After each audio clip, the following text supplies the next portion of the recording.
Benar Tuhan, memujimu, menyembahmu, mengagungkan namamu. Itu harapan kami, itu keinginan kami Tuhan. Dan kami doa biar kiranya pujian menyembahan kami boleh menyenangkan hati Tuhan. Karena kami tahu, kami percaya hati Tuhan disenangkan, hadirat Tuhan dicurahkan. Dalam hadirat Tuhan ada berkat, ada sukacita, ada mujizat. Siapapun yang hadir, yang sakit Tuhan sembuhkan, yang terikat Tuhan berikan kelepasan, bahkan kemenangan pasti Tuhan nyatakan. Terima kasih Tuhan, terima kasih, tiba saatnya. Dan dengan ucapan syukur di tempat ini Tuhan, saatnya kami mau hati kami terima kebenaran firman-Mu, isi hati-Mu berbicara bagi setiap kami Tuhan.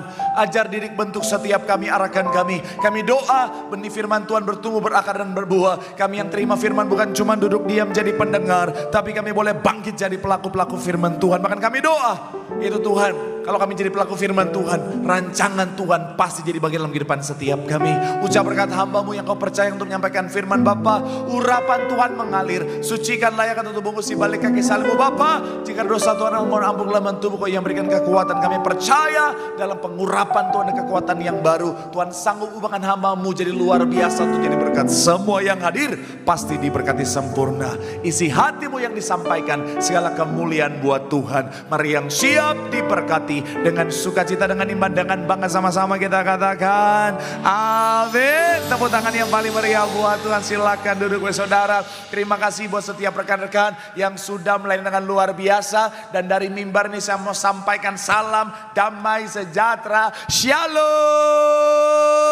Sekali lagi shalom. Haleluya. Dalam Tuhan ada sukacita, amin. Dan di mana ada sukacita pasti ada senyuman di wajahnya. Sama-sama boleh berikan dulu saudara senyuman. Bilang sama kanan kirimu, mari bersukacita dalam Tuhan. Minimal 2-3 orang kiri kananmu, ayo senyum. Jangan kayak batu. Darah Yesus. Lagi senyum. Bilang sama kanan kirimu, senyum. Senyuman bikin kamu awet muda saudara. Iya, kalau saudara senyum yang 30 kelihatan 20. Yang 40 kelihatan 30. Yang 50 kelihatan 40. Yang 70 69. Enggak apa-apa, yang penting setidaknya lebih mudah dikit saudara. Bilang sama kanan kirimu, dalam Tuhan ada sukacita. Bilang sama yang ngomong senyumnya mana. Bilang sama yang ngomong itu baru anak Tuhan. Tepuk tangan dulu yang paling meriah buat Tuhan. Haleluya. Dan senang bisa jumpa dengan saudara. Saya melihat semangat dan kesetiaan yang luar biasa dalam mencari Tuhan. Saya mau bilang saudara, orang yang semangat setia cari Tuhan, janji Tuhan, hidupnya anak cucunya pasti diberkati Tuhan. Tepuk tangan yang paling meriah buat Tuhan. Sama-sama bilang sama saya, aku pasti diberkati Tuhan. Anak cucuku pasti diberkati Tuhan. Bilang kanan kirimu, kamu juga pasti diberkati Tuhan. Bilang sama yang ngomong, kamu luar biasa. Bilang sama yang ngomong, semangat.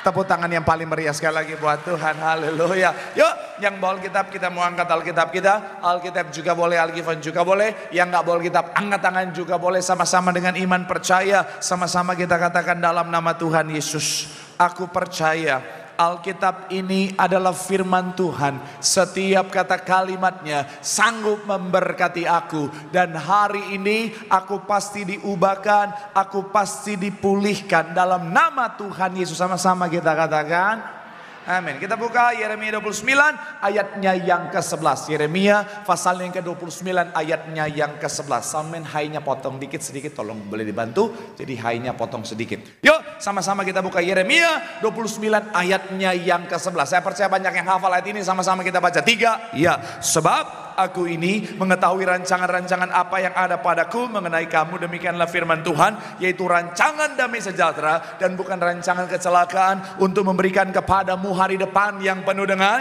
sekali lagi saudara 3, ya, sebab aku ini mengetahui rancangan-rancangan apa yang ada padaku mengenai kamu, demikianlah apa?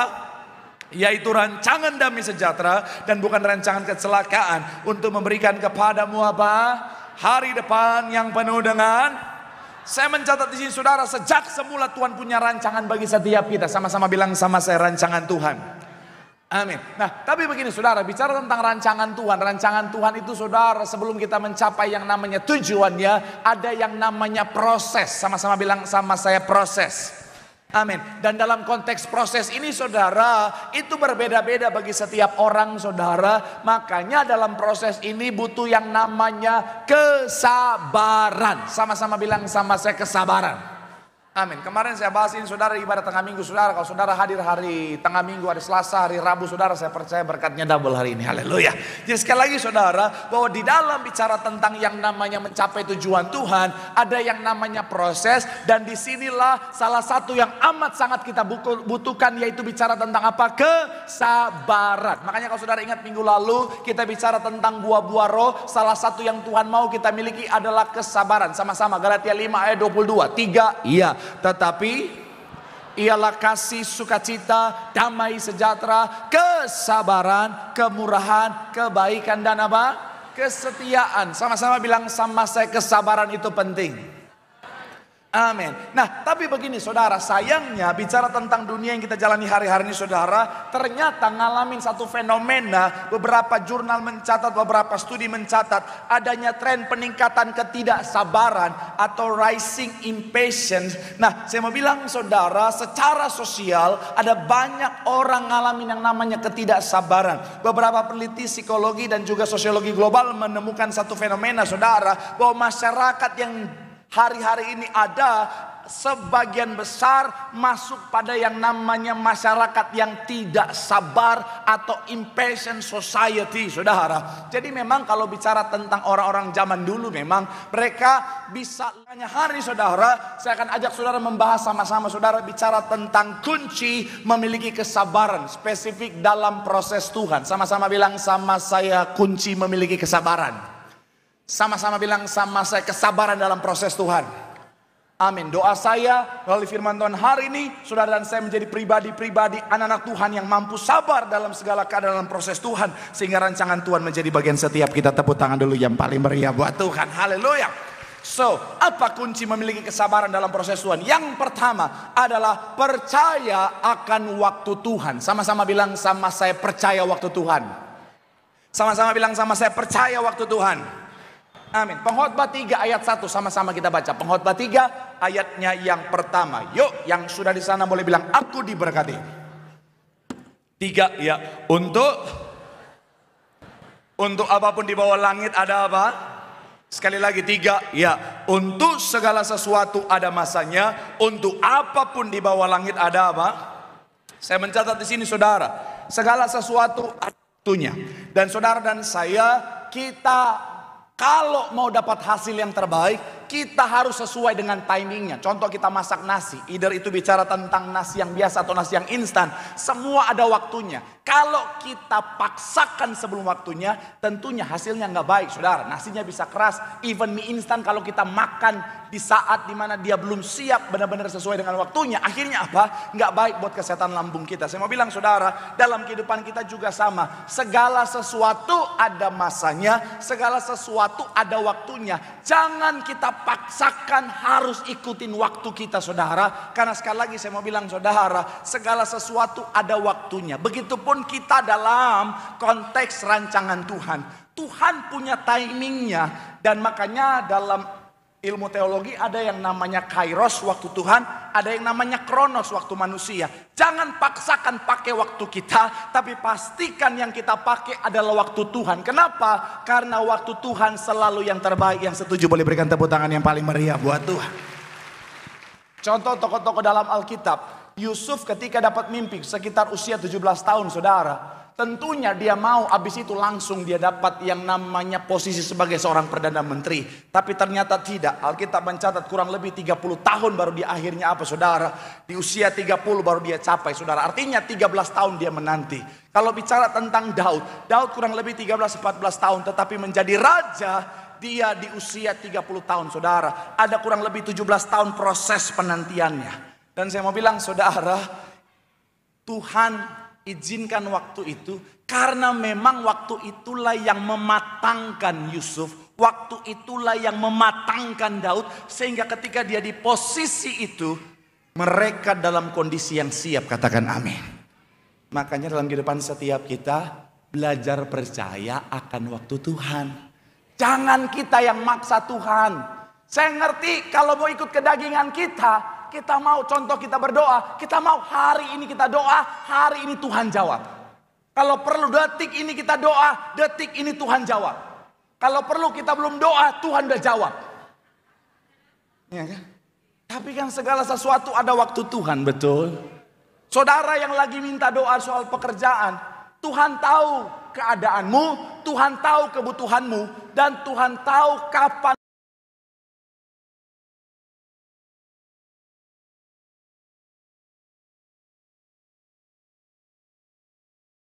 waktu yang terbaik untuk kasih kau pekerjaan. Katakan amin. Jadi jangan maksain Tuhan. Apalagi hamba Tuhan.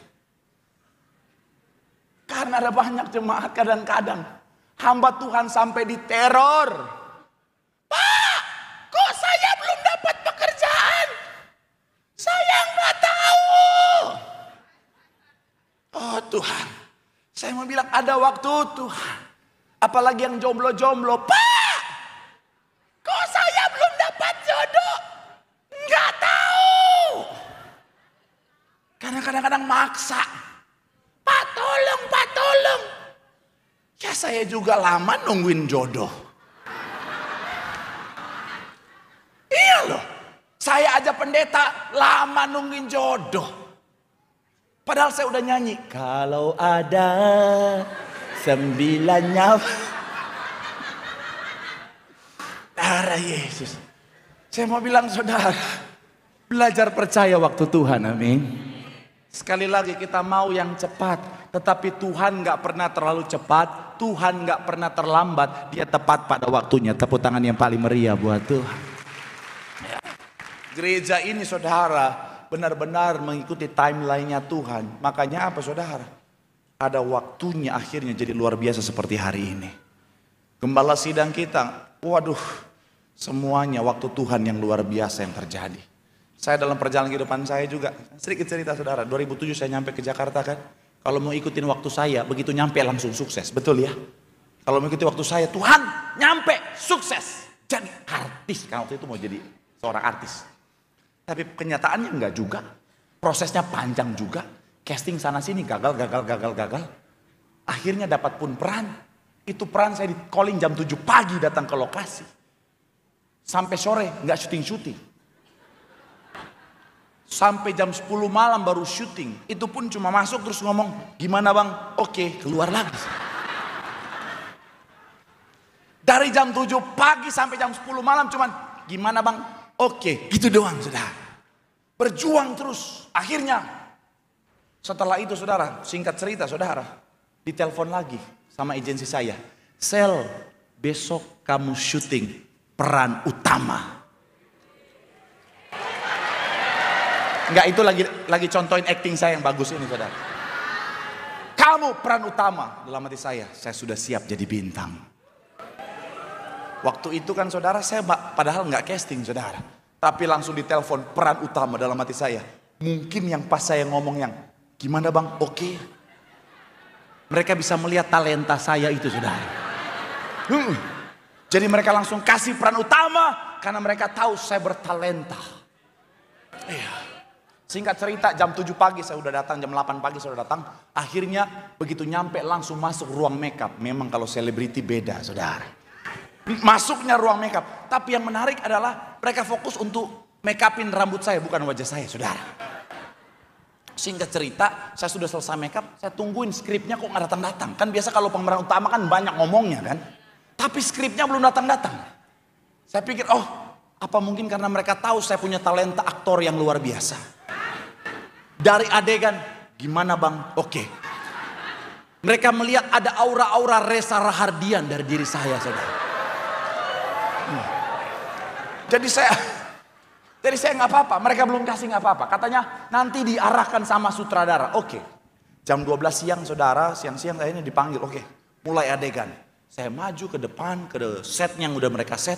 Dikasih tahu, ini adegan laga. Oh my God. Adegan laga, mungkin mereka tahu saya ada aura-aura buslinya saudara kan. Akhirnya dikasih tahu, oke gini ya. Jadi adegannya, nanti ini ada 3 penjahat. 3 penjahat ini saudara, adegannya mereka akan tendang saya katanya saudara. Iya. Mereka akan tendang saya. Tapi mereka bilang tenang aja, ini bohongan aja, tenang. Cuma bohongan. Jadi mereka akan tendang kamu akan kena dan akan kelempar. Nah ini meja udah kita gergaji. Nanti kamu akan patahkan meja ini pakai tulang punggung. Oh darah Yesus. Cuma saya tetap positive thinking. Jackie Chan juga melewati proses itu, saudara. Mungkin mereka tahu saya memang punya talenta film laga kan.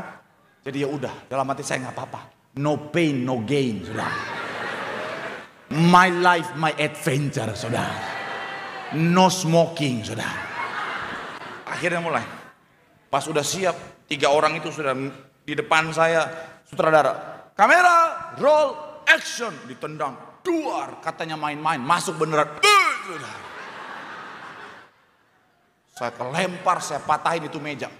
Prak, saya lagi kesakitan, tiba-tiba sutradara bilang, cut. Enggak ulang lagi, tapi tahan begitu, tahan. Oke, kamu minggir. Ya, Indra Bruggman maju. Dia tiduran si Indra Bruggman. Dalam hati saya, gua yang patahin meja, gua yang kesakitan. Tapi ternyata pas saya ditelepon, Sel, kamu pemeran utama, ada satu kata yang hilang. Yaitu apa? Sel, kamu pengganti pemeran utama. Tepuk tangan buat apa itu?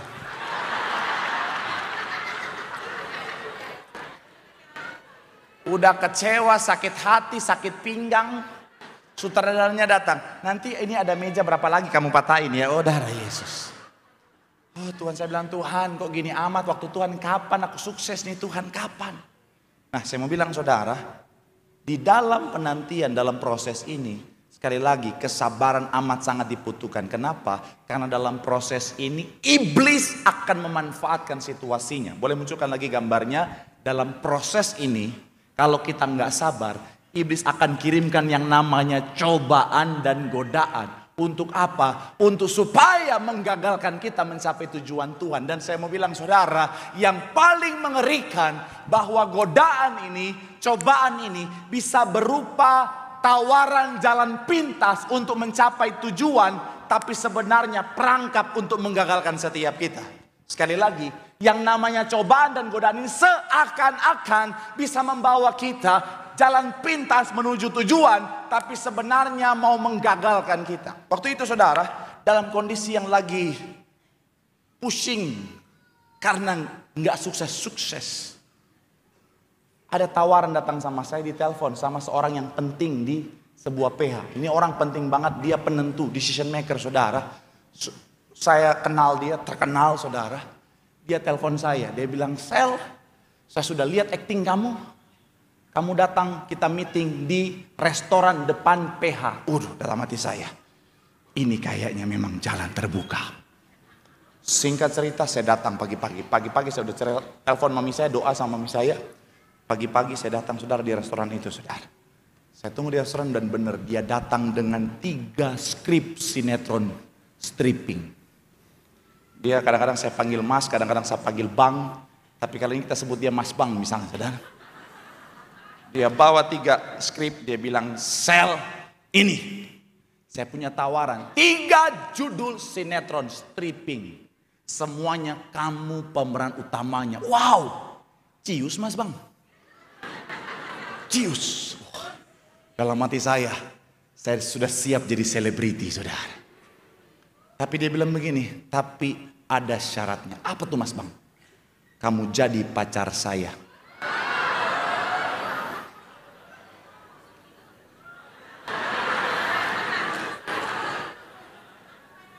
Tapi kan kita sama-sama abang-abang nih, gimana?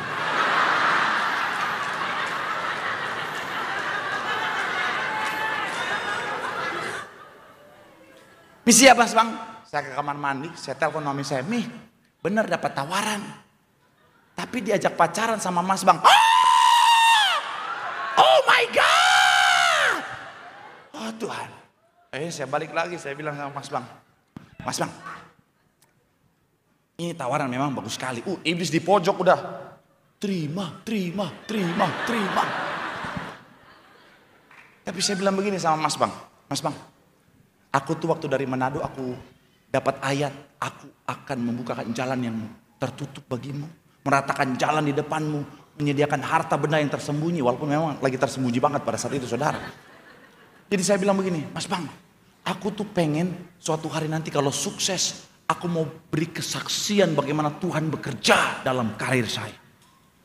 Nah, kalau aku terima tawaran Mas Bang ini ya, kira-kira kesaksian aku nanti seperti apa ya Mas Bang?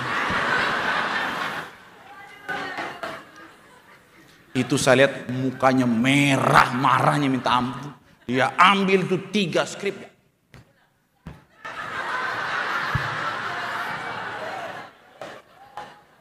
Marcel, kamu terlalu. Sejak saat itu, karir saya habis. Nggak ada lagi peran satupun, saudara. Oh Tuhan. Tapi sekali lagi, saya tetap percaya ada waktu Tuhan, saudara. Singkat cerita, terus berjalan, akhirnya jadi boy band. Terus berjalan. Saya fokus pelayan, saya sudah lupakan dunia keartisan. Di mimbar ini, tahun 2024, satu kata mengubah segalanya. Takjil membawa berkah.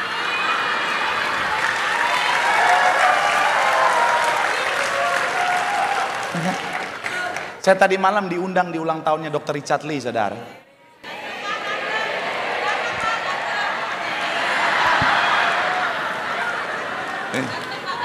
Begitu saya turun, security-nya bilang, loh bukan artis ya?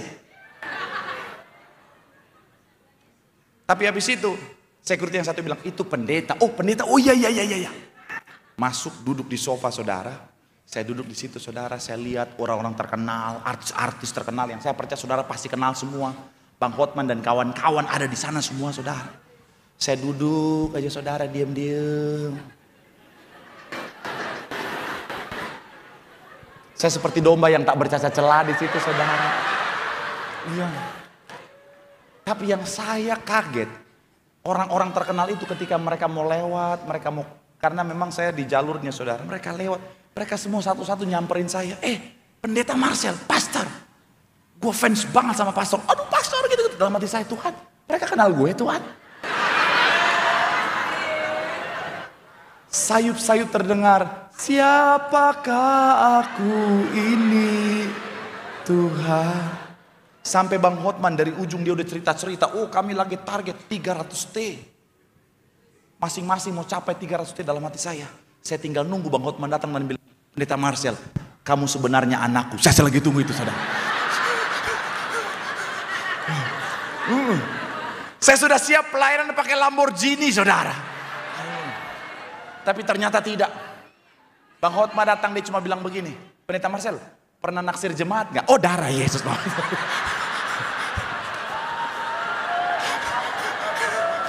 Tetap aja. Tapi jujur saudara, saya ngerasain bahwa memang waktu Tuhan yang terbaik. Kalau dulu saya Tuhan jawab dengan cara yang dulu saya mau di waktu Tuhan mungkin berbeda. Tapi sekarang Tuhan jawab di waktu yang terbaik ketika saya sudah sungguh-sungguh melayani apa yang Tuhan anugerahkan semuanya untuk kemuliaan nama Tuhan. Tepuk tangan dulu yang paling meriah buat Tuhan.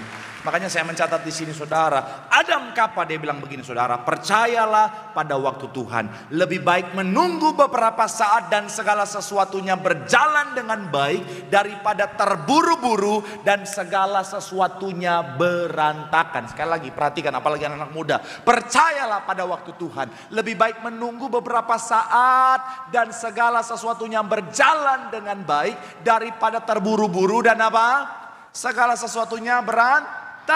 Tony Evans bilang begini saudara, waktu Tuhan selalu sempurna. Kalau Tuhan izinkan penundaan, percayalah bahwa penundaan itu Tuhan izinkan pasti untuk mendatangkan kebaikan. Tepuk tangan sekali lagi yang paling meriah buat Tuhan.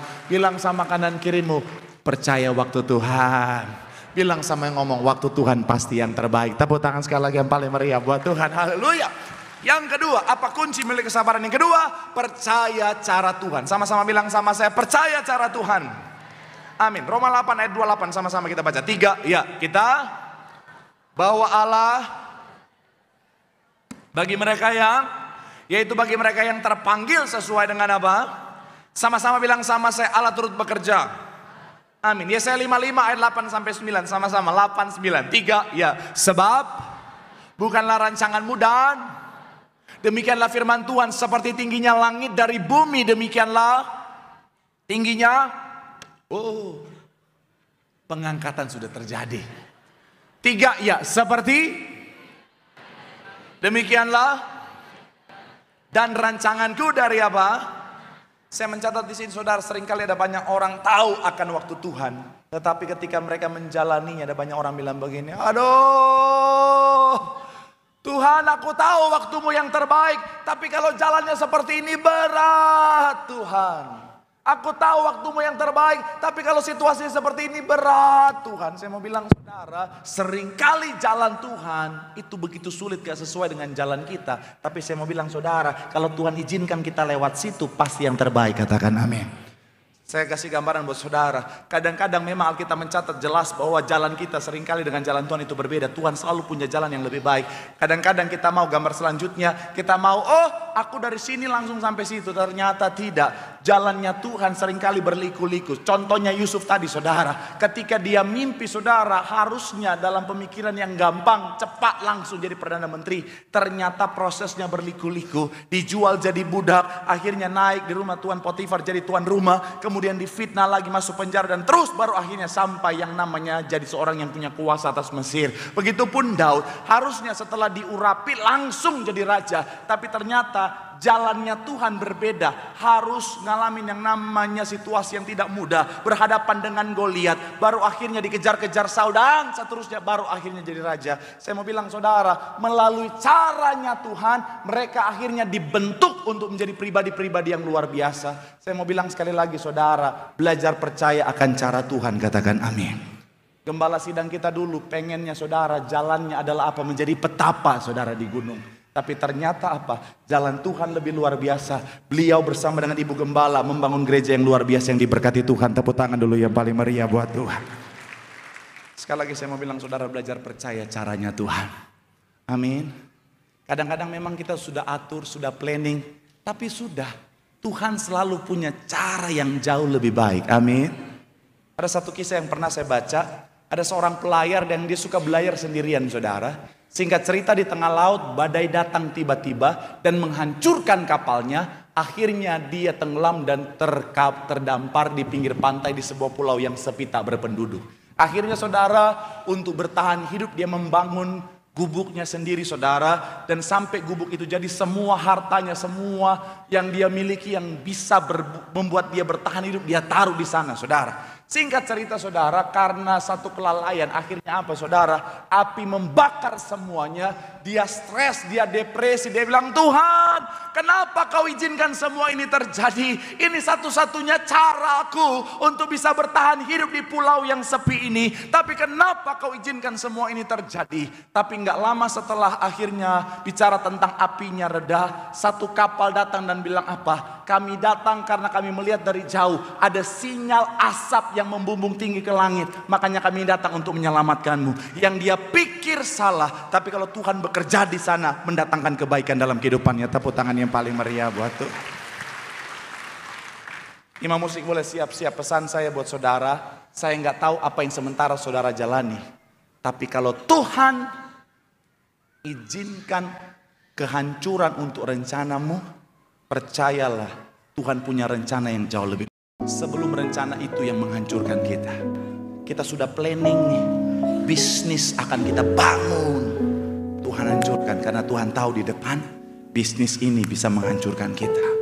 Kadang-kadang kita sudah bangun hubungan, kita sudah kenalkan ke orang tua, kita sudah planning bayar sinamot berapa. Tuhan izinkan kegagalan karena Tuhan tahu di depan rencana ini bisa menghancurkan kita. Udah, percaya. Jangan main sikat aja. Karena kaya, ganteng, Tuhan udah bilang jangan. Enggak Tuhan, enggak. Ini sinamotnya 3M ini Tuhan. Kemarin kan berita kan, kakek 70 tahun menikah dengan seorang gadis usia berapa? 20? 24? 20 tahun? 20 berapa? 24 kan? Jangan kurang-kurangin. Bayangin, 70 tahun dapat 24. Karena maharnya 3M. Ada komen bilang begini, ini sebelum menikah pasti si bapak kakek 70 tahun ini punya rencana. Si anak muda ini 24 tahun juga menikah, pasti dia punya rencana. Apakah ini yang disebut keluarga berencana?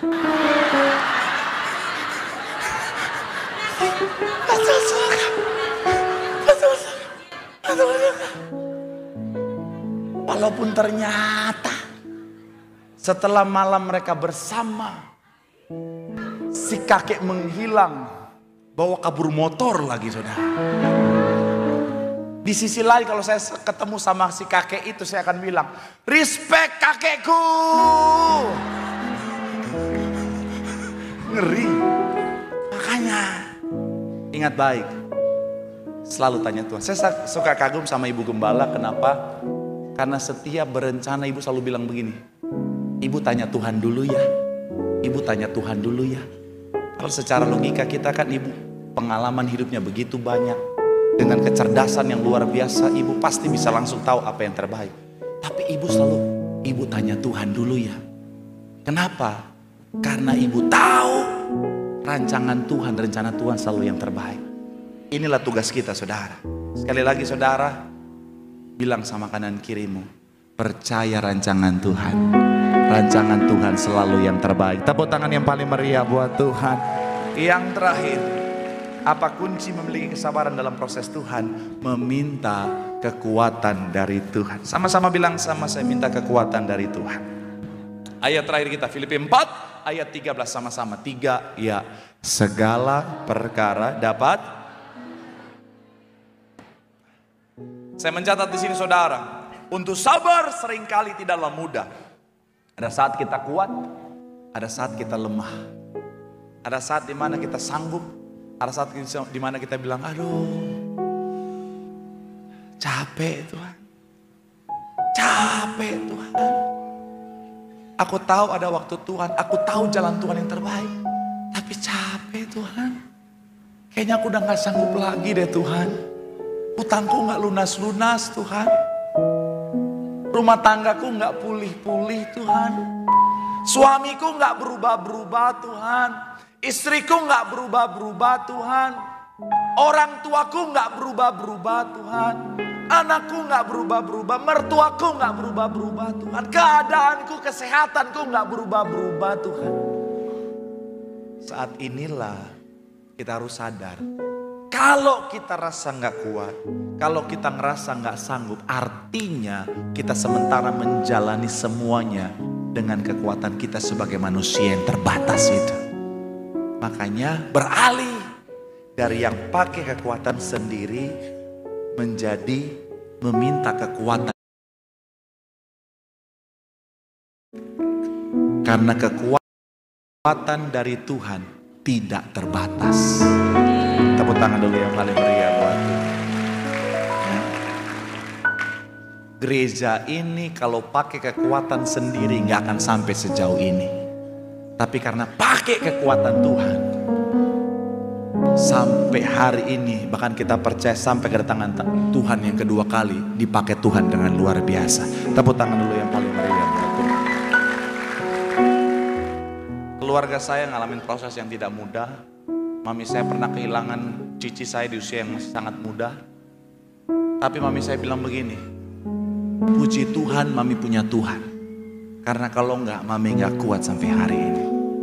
Saya dalam perjalanan kehidupan saya ngalamin proses yang panjang dan enggak mudah.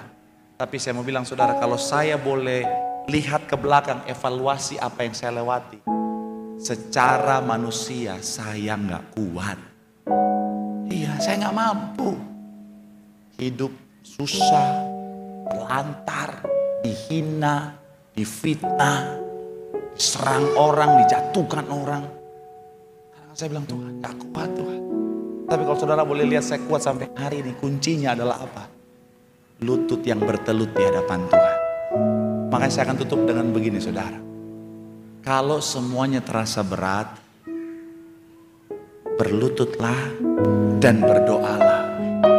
Karena orang yang berlutut dan berdoa adalah orang yang sanggup bangkit pikul setiap beban, dan melihat kemenangan. Tepuk tangan yang paling meriah buat Tuhan. Bilang sama kanan kirimu, minta kekuatan sama Tuhan.